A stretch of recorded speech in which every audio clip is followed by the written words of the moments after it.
سلطان کے پاس ایک لڑکی آئی ہے. سلطان ایک لڑکی آئی ہے جو بہت دور سے سفر طے کر کے آئی ہے اور آپ سے ملنا چاہتی ہے اور وہ بہت پریشان ہے. سلطان صلاح الدین ایوبی نے کہا اگر ایسی بات ہے تو بالکل اسی لڑکی کو جلد از جلد لے کے آؤ, اندر بلایا جائے.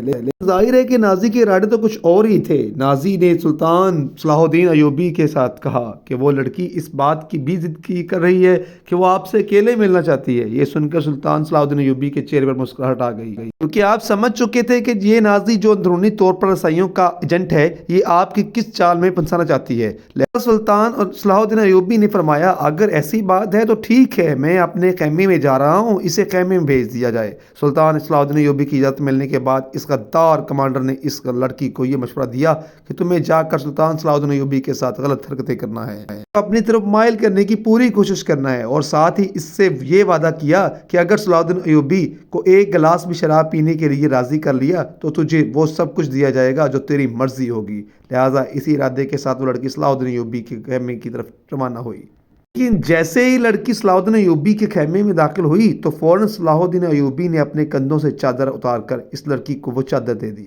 اس سے کہا کہ اس چادر سے اپنے بدن کو ڈھک لو. یہ سنتے ہی وہ لڑکی اپنے اوپر شرمندہ ہوئی. اس کے بعد صلاح الدین ایوبی نے بہت بڑے محبت کے ساتھ لڑکی سے ایک سوال پوچھا کہ کیا اے خاموش لڑکی, تمہارے ماں باپ کون ہیں؟ یہ سن کر لڑکی خاموش ہو گئی کیونکہ ظاہر ہے کہ اسے یہ خبر نہیں تھی کہ اس کے ماں باپ کون ہیں, کیونکہ اس وقت عیسائی حکومت کے لوگ بچوں قیدی بنا لیا کرتے تھے اور ان میں سے جو خوبصورت لڑکیاں ہوا کرتی تھی ان کے بچپن سے ہی اس کام کے لیے پرورش کیا کرتے تھے. اس کے علاوہ وہ بڑی سسک کر رونے لگی اور سلطان صلاح الدین ایوبی سے کہنے لگی کہ ان لوگوں نے مجھے آپ کے ساتھ غلط کام کرنے کے لیے بھیجا تھا. یہ سن کر سلطان صلاح الدین ایوبی کے چہرے پر مسکراہٹ آ گئی اور آپ نے اس لڑکی سے فرمایا جاؤ اور اپنے سردار سے کہنا کہ تم نے مجھ کو جو کام سونپا تھا میں نے وہ کر دیا. اس لڑکی نے جا کر اپنے سردار سے یہی کہا کہ اس لڑکی کو بات سن کر یہ تمام عیسائی لوگ بہت خوش ہو گئے. انہیں یہ لگا کہ شاید وہ اپنے مشن میں کامیاب ہو گئے ہیں. اگلی صبح ہوتے ہی نازی کمانڈر یعنی جو عیسائیوں کا آدمی تھا